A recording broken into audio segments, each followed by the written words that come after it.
Hey guys, welcome to the Training Captain. So today we're looking at the lighting system on the A320, the interior and exterior lights. As first up in the flight deck, we're going to be looking at the FCU lighting and how we can adjust these lights on the FCU panel. Underneath there's two small knobs, one on the left, one on the right. One on the left-hand side, as you can see, you can adjust the backlighting of the FCU panel just by twisting it left and right. And on the right-hand side, you can just also adjust the backlighting of each individual LCD display as well. Next, we'll come down to the panel in front of the captain and the first officer. So we've got the PFD and ND lighting. Left-hand side, the PFD, just a simple switch to the left and the right to adjust the brightness. On the ND, so we've got two knobs here. We've got an outer and inner.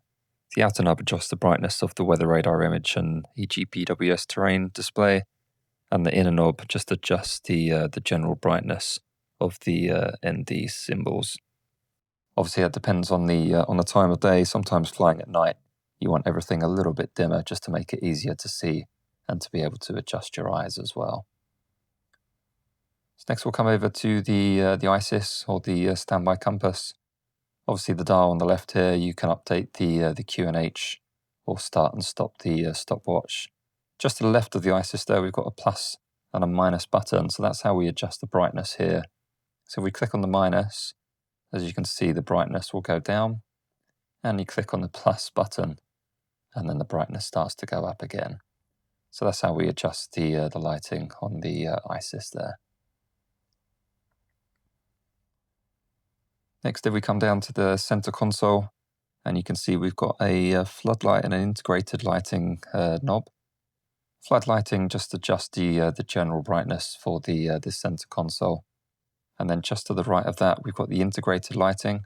Similar to the FCU, it's just going to adjust all the backlighting for us so we can dim that right down when it's quite dark in the flight deck. So in front of each pilot, we've got the tray table. Sometimes, obviously, when it's quite dark like this, you can't really see what you're doing. So again, just underneath the glare shield, we've got a light there. Just to the left of it, there's another little knob.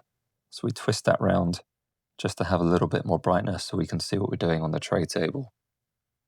And the same as before, we'll just twist it back again, just to dim the lights. And then we can put the tray table away. Up on the left-hand side, we always used to have paper charts before we had iPads. So this reading light was used to read some charts, and not so much used anymore, but it is there and useful if you need it. Onto the overhead panel here, as you can see, there's a lot of lights on the overhead panel.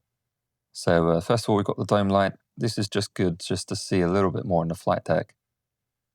We can use it up in the cruise. You can see there's two dome lights above the head there. There's two settings here, or three settings. There's off, dim, and bright.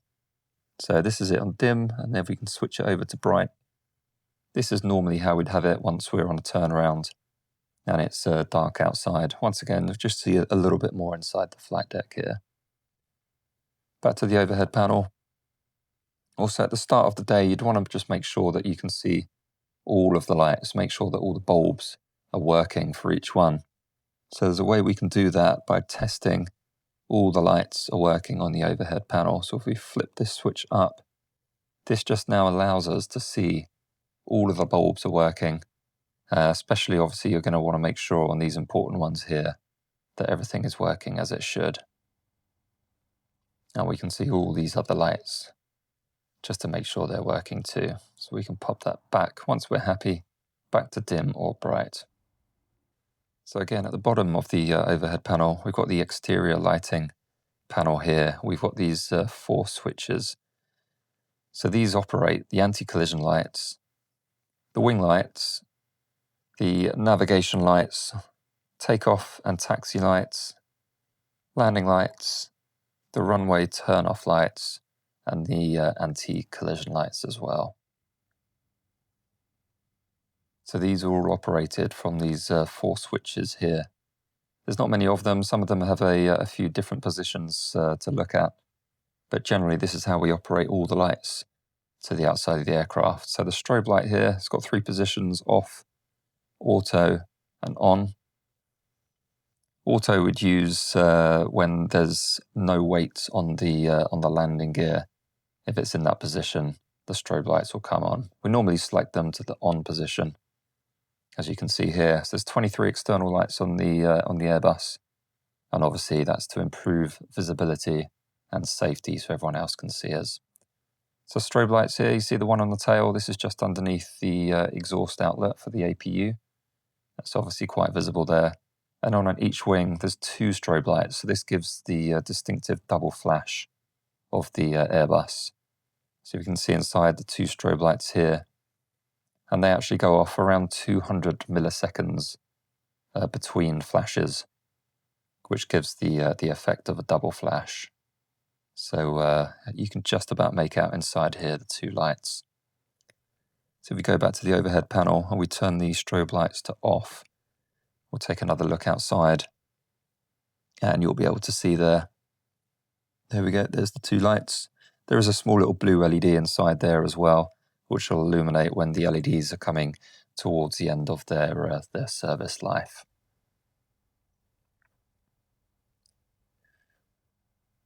Back to the overhead panel then. Just to the right of that, we've got the beacon lights.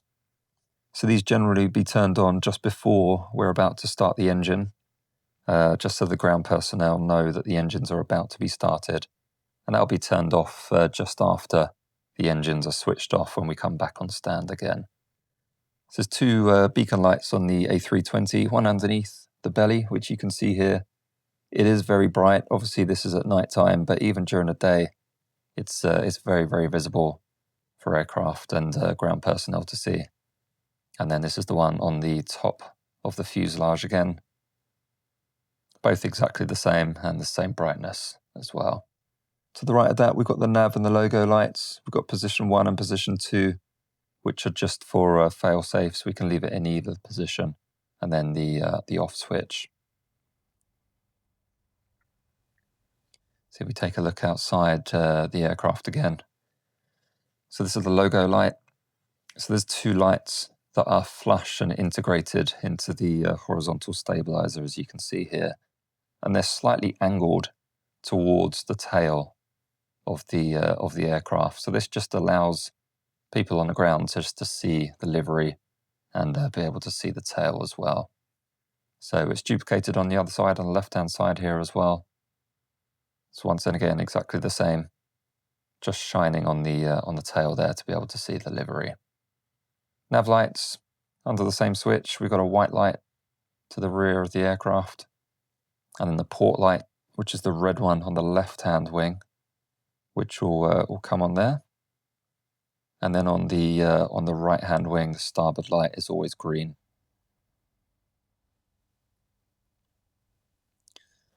Back inside then, so we've got the runway turn-off lights.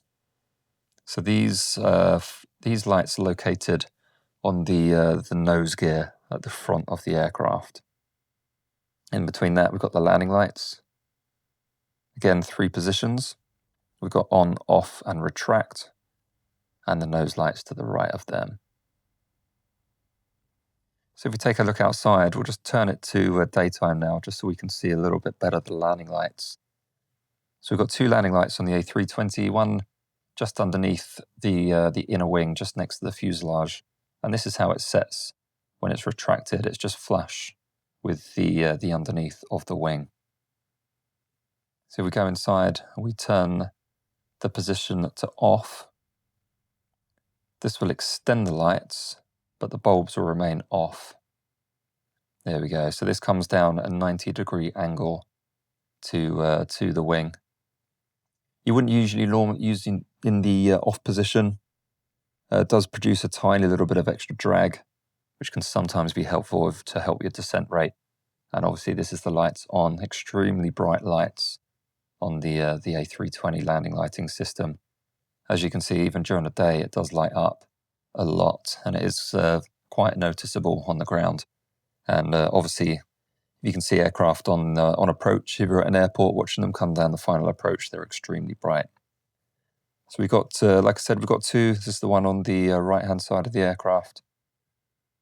Obviously, this is what it looks like at night time. Very, very bright. we'll come over to the left and it's the same thing. So we'll switch those back to off. So just to the left and the right of that are the lights which are on the nose gear at the front. So like I said, we've got the nose light and we've got the runway turn-off light on the left-hand side here as well. So with the runway turn-off light, you can see there at the bottom and there's two at the top.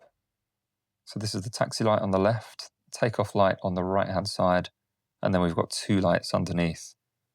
And these are the runway turn-off lights. As you can see, they're angled slightly to the left and the right, just to be able to see the edge of the runway and the start of the taxiway as you exit. Turn that on. Once again, obviously these are very, very bright, but you can see how they're angled to the left and the right just to give much better visibility. Obviously the landing lights are just going to illuminate straight ahead of the aircraft, and the turn-off lights, like I said, you'll just be able to see the edge of the taxiways and the runways when you vacate.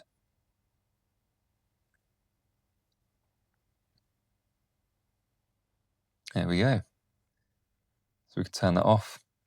And then like we said, we've got the nose light. So that's got 3 positions: off, taxi, which is here. Like I said, the slightly smaller light on the left-hand side, which is self-explanatory. As soon as we start taxiing, we turn that on just to illuminate the taxiway ahead of us. Once again, nice and bright. Some of them a little bit brighter than others, but yeah, plenty to be able to see your way around on the ground. And takeoff position. So this now illuminates the taxi light and the takeoff light on the right-hand side. As you can see, nice and bright. And normally when we take off, we'd have these 2 lights, and also the landing lights come on as well. So so lots and lots of visibility to be able to see the runway ahead of us at night time. So the last light on the overhead panel is the wing light. Not used as much as the other lights. This is generally used to give a bit of visibility of the leading edge of the wing. So as you can see, the light is integrated into the fuselage just in front of the leading edge of the wing. And as you can see, it lights up the leading edge. So this is just so we can see if there's any ice accumulating on the leading edge. And then we can use the wing anti-icing system. We can just about make out this portion of the wing looking out of the cockpit windows. So that's about it. This is the lighting we generally have on a night flight. Nice and dim, lets your eyes adjust very nicely to the light. Quite important not to have them too bright. Hope you found that useful, and we'll see you on the next video.